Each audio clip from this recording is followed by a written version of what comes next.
So the architecture of the church is called neo-gothic. It doesn't have any particular religious significance. It was just a popular style of buildings at that time. Two other examples you might be familiar with are Westminster Palace in London and Parliament Hill in Canada, built in a similar style. Something that's unusual about this church is the ceiling. This is the type of ceiling is called Gothic fantasy, and it's hollow inside. You can climb around inside that thing if you want. Personally, I wouldn't do that because I know we have spiders and bats up there. But it serves two purposes. One is to convey a sense of height. If you look on a horizontal plane, this isn't the biggest building in the world. But if you look up at the apex of the ceiling, it almost makes you dizzy. So it was meant to create height, or this place is big, something bigger than me is here. Another thing it does is acoustics. The building has excellent acoustics. So it's hard to do with a mask on, but we're standing here talking in our outside voice right now, but if we stand at opposite ends of the church and we whisper to each other, it'll be just like we're standing next to each other.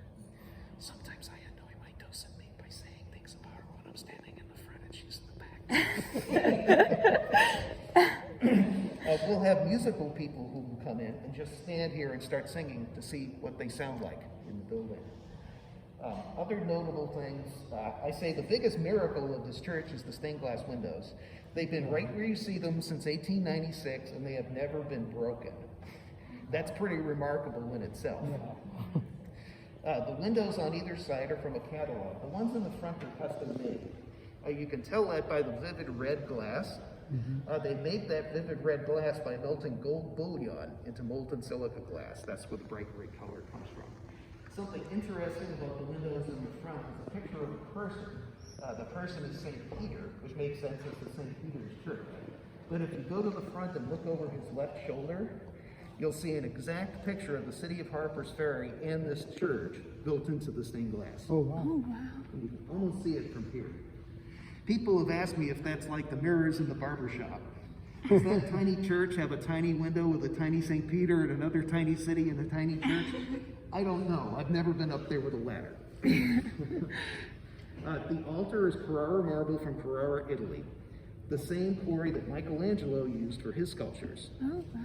Only two differences. One, we have the low budget version. Our marble has marbling and he only used flawless marble for his sculptures. Also, it's a facade. It's only 2 or 3 inches thick, and the rest is made of bricks in the back. And there's a reason for that. Did you come up the steps today? Yes. Nobody was going to take a piece of marble up those steps like that. So they assembled it piece by piece and put it together. But it's still an active church. We still have Mass 9:30 a.m. every Sunday here, and we've been doing that since 1830, going on 200 years continuously. And you might not be surprised, we have a lot of weddings here. The church has a very fairy tale quality to it. A lot of people want to have weddings here. What about these sculptures in the middle? Which one? This white one. On the walls, you mean? Yeah. Those are called Stations of the Cross. There's always 14 of them, and it tells the story of the passion of Jesus and his crucifixion. What people will do is go from place to place, and they'll say a little prayer at each one.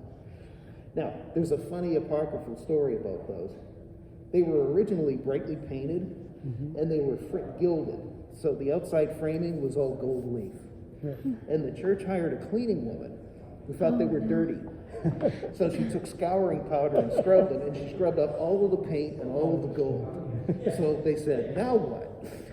So they painted them with that faux marble paint, and that's the reason they look the way they do today. That's excellent. Thank you so much. Oh, I'm glad you could come by. They But also- feel free, yes, walk around. They also